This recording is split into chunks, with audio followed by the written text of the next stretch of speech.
আজ আমি আপনাদের জন্য নিয়ে চলে এসেছি আরও একটি নতুন রেসিপি। আজকে তৈরি করে দেখাবো একদম দোকানের মতন মশলাদার কাজু বিস্কুটের রেসিপি।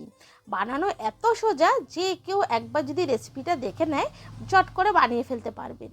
আর খেতে এত ভালো হয় যে না খেলে কিন্তু মিস হয়ে যাবে, এতটাই টেস্টি। যারা খেয়েছেন তারা তো জানেনই, আর যারা খাননি তারাও কিন্তু একবার এই বিস্কুটের রেসিপিটা ট্রাই করতে পারেন।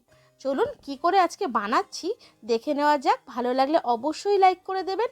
আর আমার চ্যানেলে আপনি যদি নতুন বন্ধু হয়ে থাকেন তাহলে কিন্তু চ্যানেলটিকে অবশ্যই সাবস্ক্রাইব করে রাখবেন। কাজু বাদাম বিস্কুট বানানোর জন্য সবার প্রথমে দেখুন বাটিতে নিয়ে নিয়েছি আমি 200 গ্রাম ময়দা। এবারে ময়দাটাকে মাখানোর জন্য একটা বড় পাত্রের মধ্যে ঢেলে নিচ্ছি। ঢেলে নেওয়ার পরে এর মধ্যে দিয়ে দেবো আমি 4 চামচ পরিমাণ সুজি।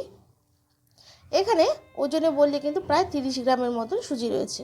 তারপরে দিয়ে দেব গুঁড়ো করে রাখা চিনি 1.5 চামচ। কাজু বাদাম বিস্কুট যখন আমরা খাই না একটুখানি মিষ্টি মিষ্টি লাগে হালকা, তার জন্য গুঁড়ো চিনিটা দিলে ভালো মতো মিশে যাবে। সামান্য একটু নুন আর অল্প পরিমাণে বেকিং সোডা দিয়ে নিলাম। আর 1/2 চামচ পরিমাণ দিয়ে দেবো কালো জিরে। কাজু বাদাম বিস্কুট যখন খাই তখন কিন্তু কালো জিরেগুলো মুখে পড়ে। আর দেখুন এখানে অল্প একটু জোয়ানকে হাতের মধ্যে এইভাবে একটু ঘষে নিয়ে এরকম দিয়ে নিতে হবে, তাহলে এর ফ্লেভারটা খুব ভালো মতন ছড়াবে বিস্কুটের মতন। তারপরে 1/2 চামচ, ছোটো চামচের 1/2 চামচ দিয়ে দিলাম গোলমরিচের গুঁড়ো, হালকা একটু ঝালও হবে, খেতে বেশ ভালো লাগবে। সবার শেষে দেখুন দিয়ে দিচ্ছি এখানে আমি 50 গ্রামের মতন রিফাইন তেল। আপনারা তেলের জায়গায় এখানে বাটার বা ডালডাও দিতে পারেন।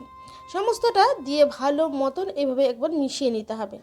দেখুন খুব ভালো মতন মিশিয়ে আমার ময়াম দেওয়া হয়ে গেছে। হাতে তুলে আপনাদের দেখিয়ে দিচ্ছি, দেখুন খুব অনায়াসে দলা পাকাচ্ছে, আবার চাপ দিলেই ভেঙে গুঁড়ো হয়ে যাচ্ছে, মানে ময়ামটা কিন্তু আমাদের একদম পারফেক্ট হয়েছে। তারপরে ঠান্ডা জল দিয়ে আস্তে আস্তে করে মেখে সুন্দর একটা ডো আপনাদের বানাতে হবে।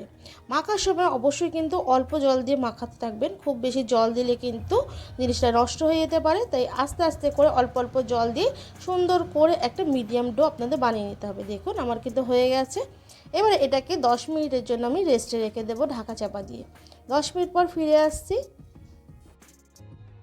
10 মিনিট হয়ে গেছে, ঢাকাটা সরিয়ে আরও একবার ময়দাটাকে ভালো মতন মুথে নেব।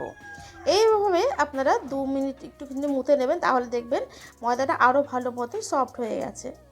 এবারে এই ডোটার থেকে আমি 2টো লেচি কেটে নেব। দেখুন এরকম বড় বড় করে কেটে নেবেন 2টো। এবারে লিচিটাকে অল্প আটা ছড়িয়ে এর মধ্যে এটাকে বেলে নিতে হবে। বেলার সময় মাথায় রাখতে হবে খুব বেশি পাতলা করে কিন্তু বেলা চলবে না, একটু মোটা রেখে কিন্তু আমাদের রুটিটা বেলে নিতে হবে প্রথমে। দেখুন আপনাদের বেলে আমি দেখিয়ে দিচ্ছি ঠিক কীরকম বেলতে হবে। একটু ভারী রাখলেই ভালো হয়, বিস্কুটগুলো যেহেতু একটু মোটা ধরনের থাকে। দেখুন ঠিক এরকম একটুখানি ভারী রেখে কিন্তু মোটা রেখে আপনারা রুটিটা বেলবেন।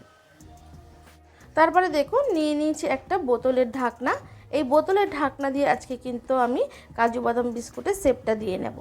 প্রথমে রুটির মধ্যে এরকম চেপে প্রথমে এটাকে একটু সরিয়ে নেব। দেখুন এরকম হয়েছে।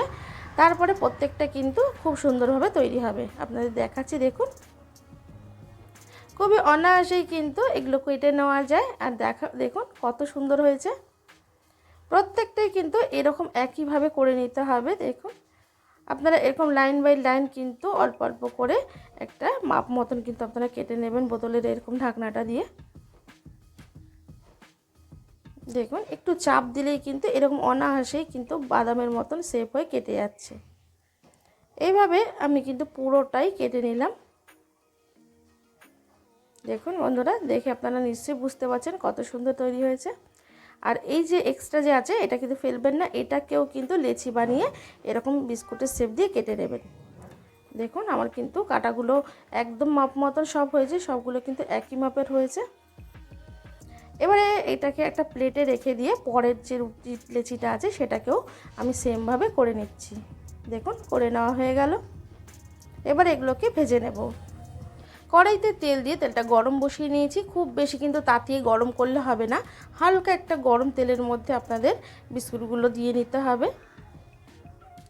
দেখুন আর একদমই লো ফ্লেমে কিন্তু এটাকে মিনিমাম 5 মিনিটের জন্য এইভাবে ছেড়ে হতে দিতে হবে।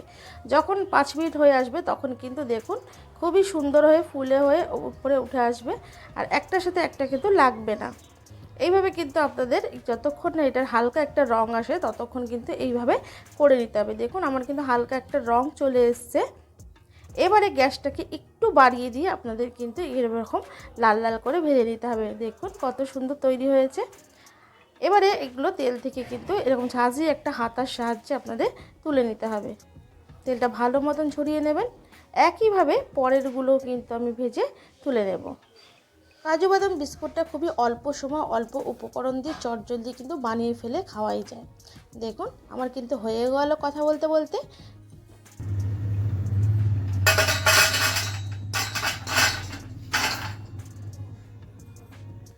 আওয়াজটা শুনেই কিন্তু বুঝতে পারছেন কতটা মচমচে তৈরি হয়েছে বাদাম বিস্কুটগুলো। এগুলোকে আরও মজাদার দোকানের মতন করার জন্য দেখুন ছোটো চামচের 1 চামচ দিয়ে দিলাম কাশ্মীরি রেড চিলি পাউডার, তার সাথে হাফ চামচ পরিমাণ বিট নুন, আর দিয়ে দেবো একটুখানি চাট মশলা। সমস্তটা একসাথে করে এবারে একটু বাটিটা এরকম ঝাঁকিয়ে ঝাঁকিয়ে নিলেই কিন্তু একদম দোকানের মতন কাজু বাদাম বিস্কুট আপনার তৈরি হয়ে যাবে। আপনারা যদি চান মশলাটা খাবেন না তাহলে মশলাটা বাদ দিয়েও খেতে পারেন, তাতেও কিন্তু খেতে বেশ ভালো লাগবে। এইভাবে বানিয়ে মিনিমাম আপনারা কিন্তু 2 মাস স্টোর করে রেখে খেতে পারবেন। দেখুন কত সুন্দর তৈরি হয়েছে। আজকে আমার এই বাদাম বিস্কুটের রেসিপিটা যদি আপনাদের ভালো লাগে তাহলে কিন্তু বাড়িতে অবশ্যই একবার এইভাবে বানিয়ে খেয়ে দেখতে পারেন। আর খেয়ে কেমন লেগেছে কমেন্টে জানাবেন। ভালো লাগলে লাইক করবেন, শেয়ার করবেন। নতুন বন্ধু হলে আমার চ্যানেলটিকে অবশ্যই সাবস্ক্রাইব করে রাখবেন। পাশে থাকা বেল বাটনটা অন করে দেবেন যাতে আমার ভিডিও সবার প্রথমে আপনাদের মোবাইলে পৌঁছে যায়। ভালো থাকবেন, সুস্থ থাকবেন। আবারও একটি নতুন রেসিপির সাথে হাজির হব। আজ তাহলে এই পর্যন্তই।